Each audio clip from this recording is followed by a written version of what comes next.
Halo semua, kenalin nama gue Bois dan ini Alfi. Dan kita berdua lagi di Kyoto, di Jepang. Dan kali ini gue mau share ngobrol-ngobrol seputar hal-hal menarik dari sisi bisnis dan Jepang. Ya, let's go. Oke, nah jadi gini, gue baru nyampe Kyoto berapa hari yang lalu ya? Berapa hari yang lalu? 2 hari. Ya, 2 hari yang lalu dan menurut gue Kyoto ini bagus banget ya. Cantik, banyak bangunan tradisional. Banyak bangunan tradisional dan lain sebagainya. Dan gue kagum banget pas nyampe Jepang. Gue kagum banget. Gue kagum dengan semua hal. Ya, yang paling gue kagumin adalah hospitality-nya, Vi.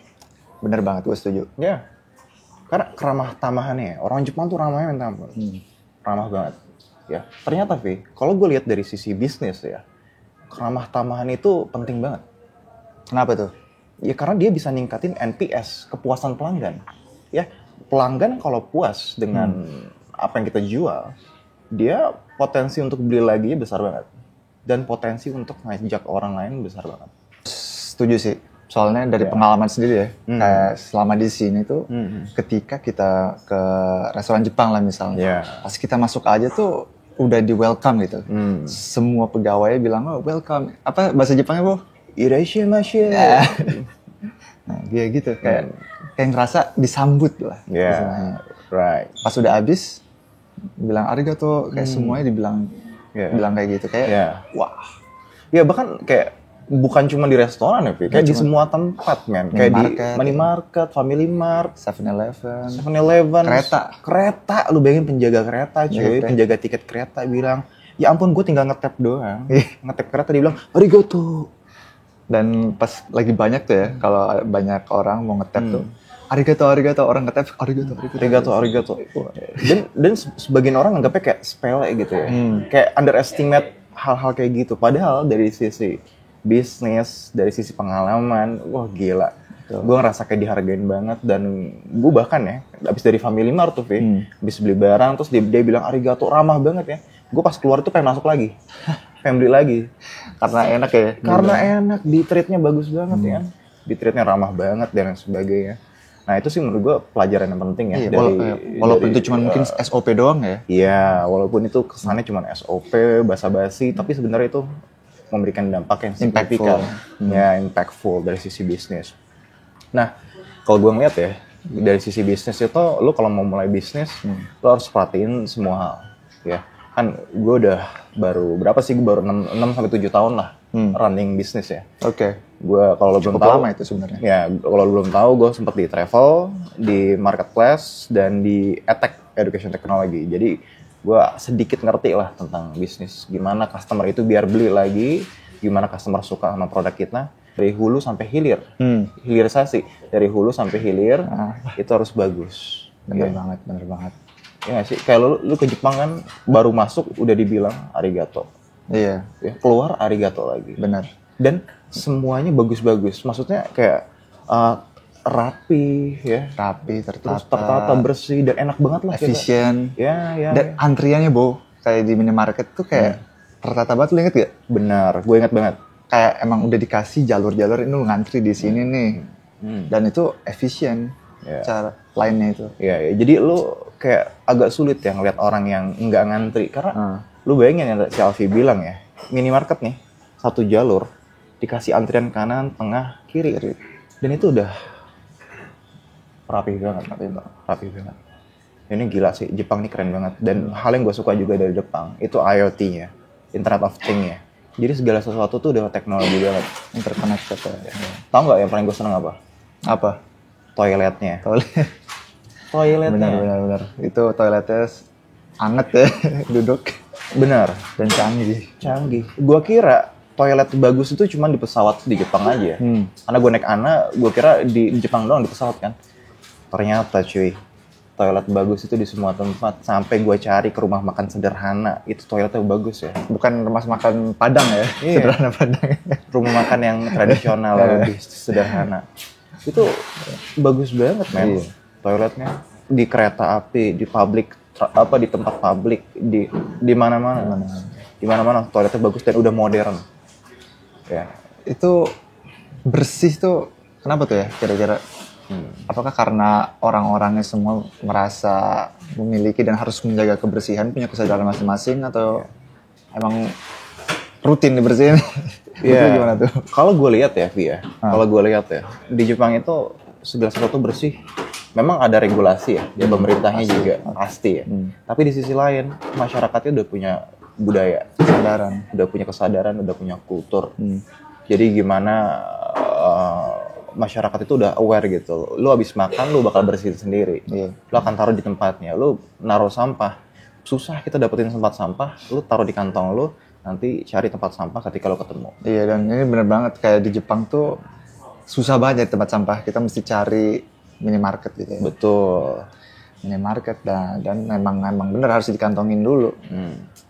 Tapi ya anehnya, sedikit tempat sampah, tapi malah jadi sedikit sampah yang bertebaran. Nah itu uniknya di situ. Ya itu counterintuitifnya di situ. Ya, sedikit tempat sampah, malah jarang ada sampah. Iya. Misalnya kalau di Jakarta banyak tempat sampah, malah banyak sampah di mana-mana berserakan. Menarik ya. Jadi kulturnya, jadi kultur di Jepang tuh orang-orang udah ramah, ya punya kesadaran, taat aturan, banyak yang taat aturan. Yang lebih gue kagum kalau di Tokyo sih. Gimana? Di Tokyo itu bener-bener kalau lampu merah ya berhenti. Kalau gue sering lihat di Jakarta misalnya, ya mohon maaf, lampu merah ya pasti ada angkot lah, ada angkutan umum yang tetap aja maksa maju, mepet-mepet lawan arah. Gila, nggak disiplin gitu ya. Iya, di Jepang lu boro-boro ngeliat orang lawan arah, men. Itu tempat pejalan kaki aja dihargain, cuy. Dan di Tokyo tuh banyak porsi buat jalan kaki tuh lebih besar daripada porsi buat mobil. Lu ya, gue perhatiin nggak? Gue perhatiin banget. Gila. Gue setuju. Makanya gila, gue ke Shinjuku waktu itu ya. Di Shinjuku. Itu tempat jalan kaki, udah kayak jalan raya sendiri. Buat jalan kaki, cuy. Karena masyarakat Jepang tuh suka jalan, gue perhatiin. Dan ini juga gara-gara sistem transportasinya yang udah well integrated banget. Benar, udah saling terintegrasi. Itu keren banget. Antar kota dan dalam kota. Itu lu mau kemana-mana gak usah bawa kendaraan tuh udah bisa sebenarnya, kayak tinggal jalan. Maka itu udah optimize buat jalan kaki gitu. Iya, benar. Gue juga kagum banget ya sama transportasi di Jepang yang udah sangat-sangat terintegrasi. Bahkan gue sama Alvin nih kalau kemana-mana tuh jarang banget naik Uber, naik kayak kalau kita kan gokar gitu ya. Ini semua naik kereta, jalan kaki naik kereta karena enak banget. Lo cari hotel deket tempat lo tinggal, udah ada subway. Iya. Keluar udah sampai di tempat yang lo mau ya kan? Iya. Gila enak banget. Tuh kalau misalnya kalian ke Tokyo tuh mungkin per hari bisa minimal 20.000 langkah kali kalau jalan-jalan. Iya, 20.000 langkah. Selain sehat, lo juga bisa dapetin experience jalan kaki. Dan kalau ngomongin sistem transport yang uniknya lagi tuh, kan biasanya kalau di gerbang itu ketutup dulu ya. Pas kita tap kebuka, itu yang normalnya gitu. Kalau misalnya lo ke Paris atau kemana gitu. Ke New York gitu, kalau lihat banyak orang yang kayak mau loncat itu biar nggak usah bayar gitu. Nah, kalau di Jepang itu kebuka dulu, tapi pas lu misalnya nggak bayar, itu baru ketutup. Jadi seakan-akan kayak mereka udah percaya kalau orang tuh bakal nge-tap gitu. Perbedaannya di situ. Jadi tuh kayak wah itu gue amazed banget sih. Dan sistemnya itu kayak pakai yang namanya IC card. Nah IC card itu apa, Bo? IC card itu kayak e-money ya kalau di Indonesia. Kayak e-money. Iya. Di Indonesia apa sih setaranya tuh e-money itu e-money aja ya? E-money ada Mandiri e-money dan semisalnya e-money lah. Jadi kartu yang bisa lo gunain buat pembayaran. Benar. Nah jadi di sini juga ada kayak gitu dan lo bisa gunain IC card itu buat public transport, buat belanja di supermarket, minimarket atau McDonald dan lain-lain. Iya. Itu praktis. Kalau misalnya kalian ke Jepang kalian harus cari itu. Soalnya kalau enggak mesti beli tiket satu-satu tuh. Iya. Itu ribet banget. Ribet. Dan gue mau share juga nih hal menarik di Jepang yang gue lihat ya. Kayak gini, lo tau kan kalau di Indonesia kerjanya keras, tapi salary-nya gajinya nggak terlalu besar. Contoh, lo naik kereta, nanti kan biasanya kalau dulu tuh ada namanya tukang panggul yang suka bawain barang-barang kita. Iya kan? Orang-orang yang kayak ibaratnya kayak buruh kasar gitu ya, yang orang bawain capek-capek barang kita, jangan cuma dihargain berapa. Taruh misalnya 10.000, 20.000, 30.000, 40.000, 50.000. Jadi dia udah capek. Jadi kayak kesannya kayak kita tuh kayak ini rakyat kita sendiri, nggak apa-apa lah dikasih bayaran kecil, padahal kerja kayak gitu. Nah, gue ngeliat di Jepang, penarik riksau, lu tau kan? Kereta dorong. Beca. Iya. Jadi Delman orang. Orang Jepang narik kereta nih. Dia orang Jepang asli. Naik kereta, yang naik turis. Itu kan kesannya kayak mereka rajanya, yang Jepangnya tuh kayak budaknya, seakan-akan gitu kan. Tapi pas gue lihat, ya ampun apa enggak, gue mikir dalam hati gue ya, apa enggak merasa terhina nih orang Jepang ya. Dia bawa narik orang kayak beca, ya. Terus yang naik tuh pendatang, lancong. Tapi pas gue lihat dari sisi harga, lu buat naik riksau aja, lu harus ngeluarin minimal 10.000 yen. Jadi sekali narik ini 1 juta. Dan ini menurut gue nih balance ya. Jadi dia nggak ngerasa kayak budak, dia tuh ngerasa kayak jasa. Dan harganya sesuai. Dan emang kayak gitu di mana-mana. Kalau misalnya di Eropa juga misalnya, kita kan banyak mencoba gantiin sumber daya manusia dengan robot. Jadi justru kerja-kerja yang pakai otot itu jatuhnya dapat mahal, soalnya orangnya sumber daya itu lebih sedikit. Mungkin dari segi itu juga kali. Bisa jadi.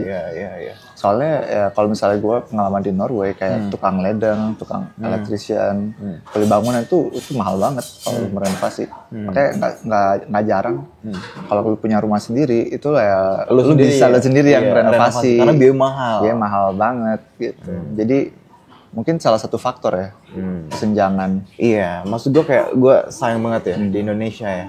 Orang yang udah ngeluarin keringat banyak dihargain dikit ya. Mungkin karena supply and demand lagi, Bo. Betul. Balik ke supply and demand. Betul. Maksud gue, harapan gue sih pemerintah mulai melihat lah dari sisi kemanusiaan gitu ya.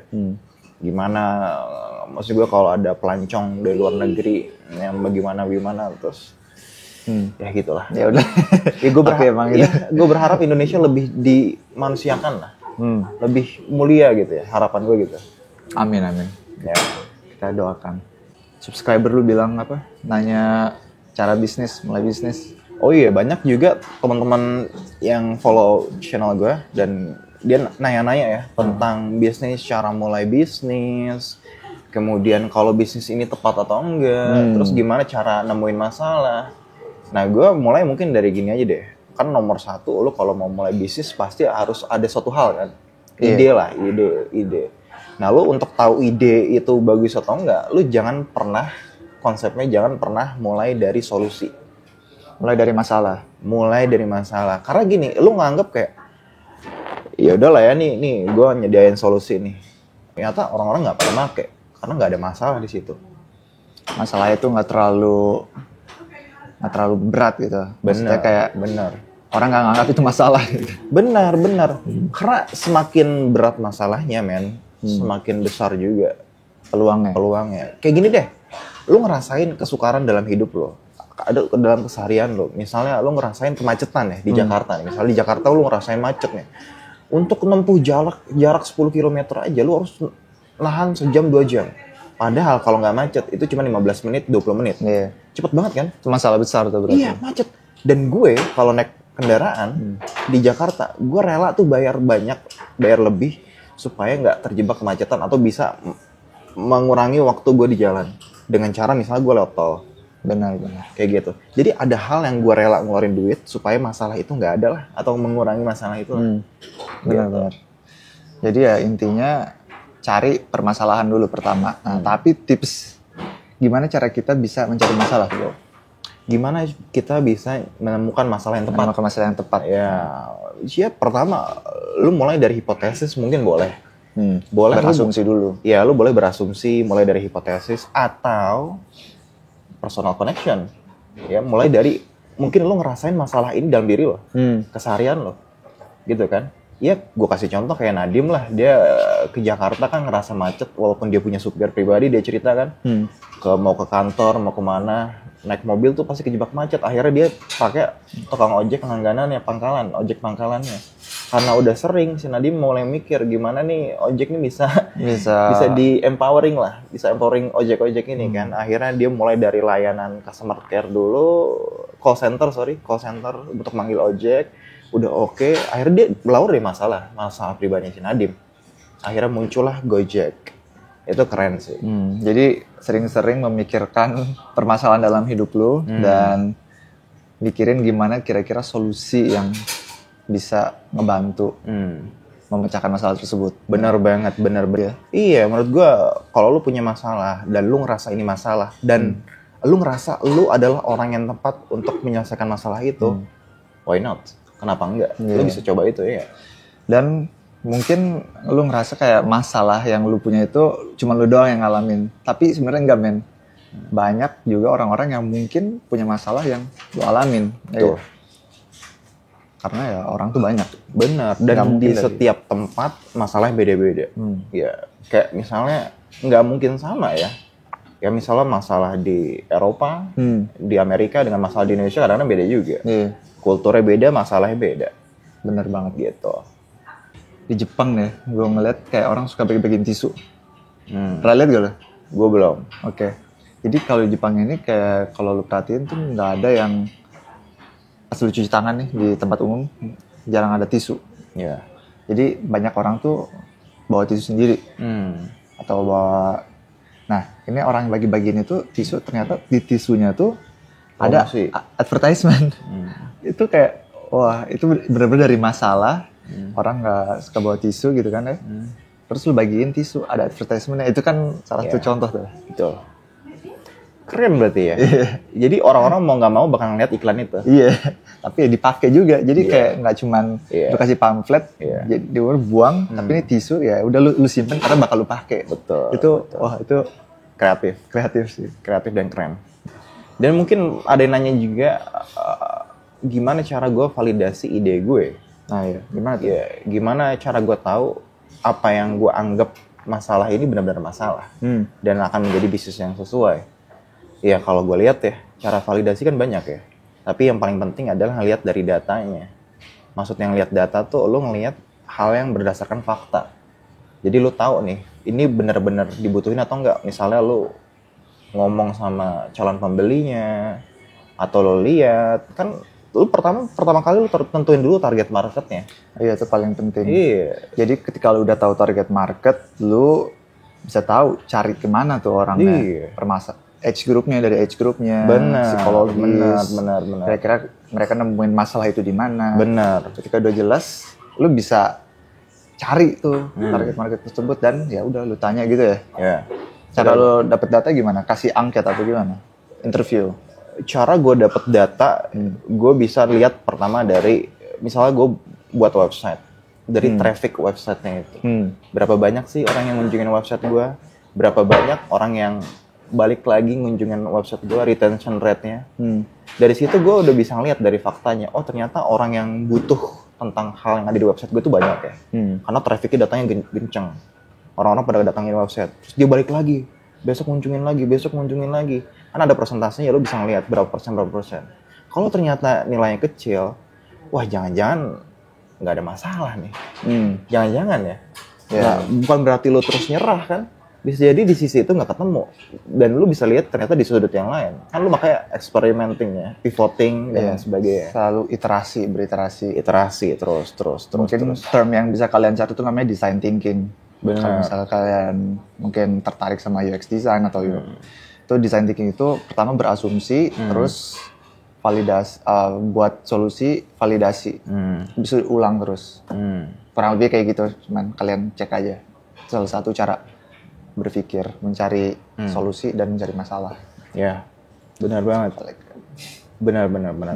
Gue itu keren banget sih. Apa ya, kalau lo udah ketemu nih masalahnya apa dan ternyata solusinya orang make, ya udah lo tinggal terusin aja. Ya, lo lihat kayak tadi orang Jepang ya, hospitality. Maksud gue, poinnya tuh poin cuma di hospitality, tapi pengalaman sebenarnya sih.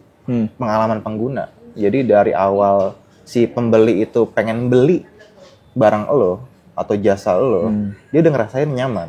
Sampai dia beli, megang barangnya atau ngerasain jasa lo, dia suka, dan setelah beli dia suka. Supaya apa? Supaya bisnis lo berkembang kan? Benar-benar. Dia bisa ngasih tahu ke temannya. Gue beli di sini nih, enak banget nih. Kalau dia ngasih tahu ke satu orang, kalau dia ngasih tahu ke 10 orang, per orang 10 orang, itu kan sifatnya eksponensial. Iya, dan kesempatannya itu adalah kalau di Jepang mungkin itu udah jadi standar. Tapi kalau misalnya ini dipraktekin di Indonesia itu mungkin jadi pembeda banget. Benar. Kalau di Jepang hospitality itu udah pasti jadi standar banget. Orang udah pasti ramah. Tapi kalau di Indonesia yang misalnya jutek-jutek, penjualnya tuh nggak ramah ya. Dan lo nerapin keramah tamahan di dalam bisnis lo dan pengalaman yang bagus, mungkin lo bisa itu bakal beda banget. Lo bisa berada di atas banget. Resiko. Sebelum kita ngomongin resiko, lo bisa subscribe dulu di sini. Kalau lo suka ya video ini, lo bisa subscribe Alfi dan subscribe gue Boys. Mantap. Oke, selanjutnya resiko. Ya? Nah, karena gini, gue sering dapetin orang bilang gini, yaudahlah gue jadi pengusaha aja deh. Gue resign dari tempat gue kerja dan gue mutusin mulai bisnis gue pribadi. Menurut lo benar nggak, Vi? Menurut gue itu tergantung orangnya. Harus dilihat dulu apakah orang ini punya tanggung jawab atau enggak, kayak punya keluarga atau enggak. Soalnya kalau misalnya tiba-tiba resign terus lu nggak ada persiapan buat menghidupi keluarga lu, itu kan jatuhnya malah kacau balau. Hidup lu jadi chaos nanti. Bisnis stres, terus keluarga kacau gitu kan susah. Benar. Jadi kalau orang yang pengen jadi pengusaha, tapi sebelumnya dia sedang lagi kerja nih, lagi kerja di tempat pekerjaan, bagusnya gimana? Ya menurut gua kalau misalnya punya tanggungan ya, kalian harus punya namanya emergency fund. Kalian harus calculate biaya hidup kalian tuh berapa gitu, dan persiapin mungkin kurang lebih setahun ya kali 12. Lu dulu waktu mulai bisnis, mulai dapet traction tuh berapa lama? Oh itu ya setahun lah. Setahun ya. Jadi ya ideal tuh udah setahun lu nggak punya beban gitu, nggak punya beban pikiran. Jadi lu bisa fokus ke bisnis, nggak fokus aduh ntar keluarga gue makan apa, bayar sekolah gimana. Itu sih menurut gue. Benar. Artinya lu punya tabungan lah.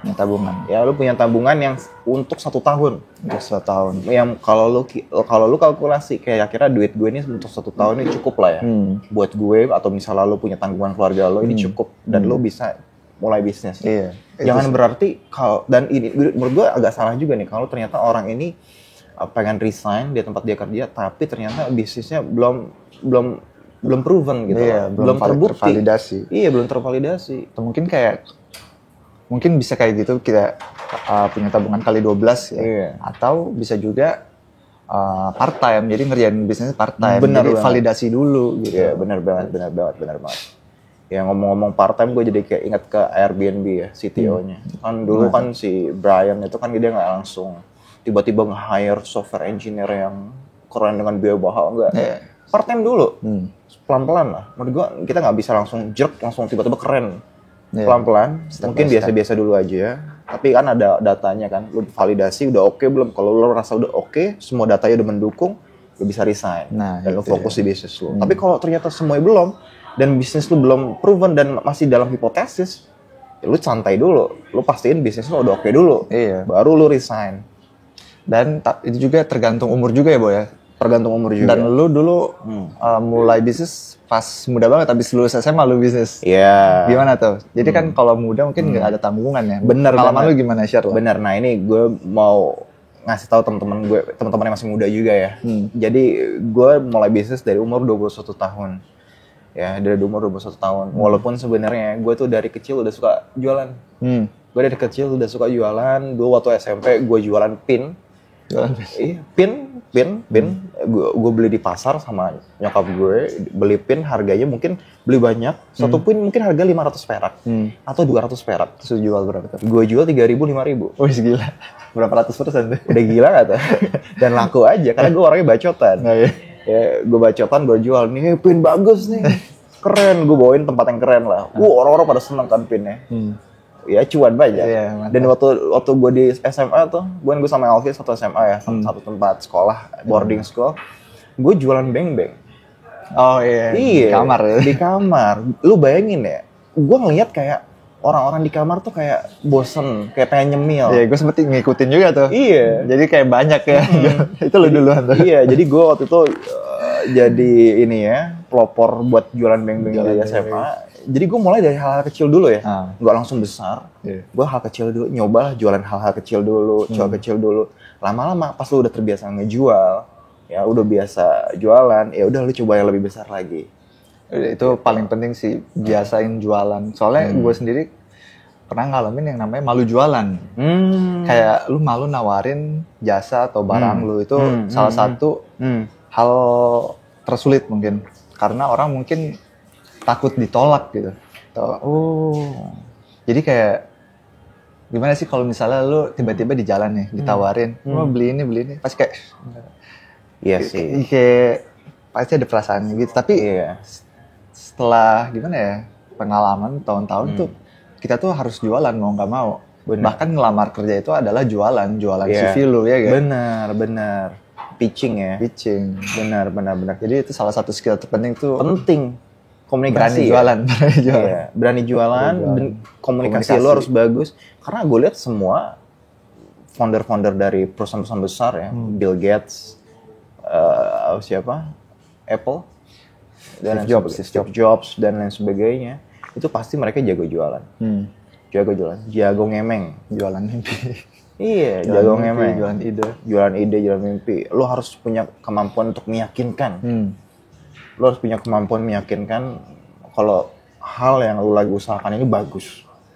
Ada tips gak lo buat ini? Gimana caranya meyakinkan atau jualan? Oke, ini penting banget ya menurut gue ya. Karena kalau lo mau bisa meyakinkan atau dalam sisi jualan, sales, atau lo mau jual suatu hal, nomor satu, lo harus menguasai produk itu. Dan menguasai produk itu bukan berarti cuma 1%, 10%, 20%, 30%, enggak. Kalau produknya 100%, product knowledge itu 100%, lo harus menguasai minimal 90-98%. Kenapa? Gimana? Karena di situ lo akan leveraging, lo akan menggunakan product knowledge lo untuk jualan. Misalnya nih, Gue kasih contoh. Gue tahu nih, ini air apa? Air putih. Ini air putih, air mineral. Nah, gue tahu nih misalnya di product knowledge gue nih, air mineral ini diambil dari Gunung Fuji, yang setelah diteliti itu bisa memberikan banyak banget kandungan kebaikan buat badan lo. Dan kalau gue tahu product knowledge itu, gue bisa gunain pengetahuan gue untuk jualan. Ya, gue bisa bilang ke calon pembeli gue, Pak, Bu, ini bukan air biasa. Kalau Bapak Ibu lihat di minimarket, itu air yang biasa. Ini air ini kalau Bapak minum jangka panjang, nanti akan berdampak ke dalam kulit Bapak dan Ibu menjadi lebih bagus. Jadi gue menggunakan pengetahuan gue dengan product knowledge itu untuk gue utarakan ke calon pemberi. Dan dengan metode benar ya. Dengan cara yang bagus. Cara yang bagus itu misalnya lu ngomong dengan penuh keyakinan dan pandangan lu fokus ya. Lu nggak boleh kelihatan ragu sedikit pun ya. Dan mimik muka, intonasi suara, dan cara lu meyakinkan, gestur tubuh lu juga terus bagus. Nah mungkin itu akan ada sesi sendiri buat ngebahas itu. Seru juga. Emang jualan penting sih. Dan salah satu yang hal penting ketika lu jualan yang gua pernah pelajari adalah lu mesti tahu permasalahan yang customer hadapi. Benar. Jadi misalnya kita ngomongin air nih, lu tanya, Bapak kulitnya kayak kering, kita kelihat kering. Bapak jarang minum air ya? Sering minum air gak? Coba minum air ini. Abis itu benar. Tambahin tadi pakai product knowledge, disambung-sambungin. Benar. Jadi lu harus kuasain dulu nomor satu product knowledge-nya, dan itu harus di atas 90%. Artinya lu bener-bener nguasain. Karena agak tricky. Kenapa gue bilang lu harus 90% ke atas? Karena sebagian pembeli itu kadang-kadang mereka udah tahu. Mereka udah tahu nih apa yang mereka mau beli. Tapi pengetahuannya cuma 70-80%. Nah, kalau pengetahuan lu sama dengan si calon pembeli atau ternyata di bawahnya, nah itu gak convincing. Iya, itu akan menimbulkan keraguan. Orang kalau udah ragu gak mau beli. Benar. Orang kalau udah ragu gak mau beli. Jadi nomor satu, lu jangan buat customer lu ragu. Makanya supaya nggak ragu, lu harus punya knowledge yang tinggi dan lu bisa gunain knowledge itu untuk meyakinkan customer lu supaya beli. Gitu. Dan untuk tahu customer lu butuh apa, karena orang tuh nggak mungkin beli hal yang dia nggak butuhin. Atau hal-hal yang nggak mendesak lah. Harus tanya. Iya, lu harus nanya dulu. Jadi kayak dokter lah. Kalau misalnya lu jadi dokter kan ya, sakitnya di mana? Kan dokter nggak tiba-tiba nih langsung paraset. Iya, ini amoxicillin. Nggak mungkin. Mungkin sih itu. Mungkin aja sih, tapi mungkin itu dokternya jadi nggak dipercaya. Iya, mas langsung ngasih antibiotik. Belum ngomong apa-apa udah dikasih itu. Tapi kalau udah ditanya ini sakit apa, bisa diagnosis. Oh ini obat yang benar. Sama kayak gitu kalau benar sama jualan kayak gitu lah metafornya. Iya. Jadi lu nanya dulu, kita tahu apa yang dia butuhin, kita sediain yang sesuai. Iya, sesuai. Yang sesuai. Jangan orang pengen beli soda lu kasih air putih. Nggak sesuai kan? Nggak sesuai. Makanya harus nanya dulu. Ya, mastiin dan ya gitulah dengan cara-caranya. Ya, itu bagus sih. Nah, jadi gitu. Ya, teman-teman, barusan kita udah sharing, ngobrol-ngobrol seputar Jepang, bisnis, hospitality, dan semua hal. Ya, moga-moga bermanfaat. Ya, kalau memang teman-teman punya pertanyaan, monggo ditanya di kolom komentar. Dan jangan lupa like dan subscribe Alfi dan Bowis. Oke. Semoga bermanfaat ya. Semoga bermanfaat dan semoga bisa ke Jepang juga. Amin.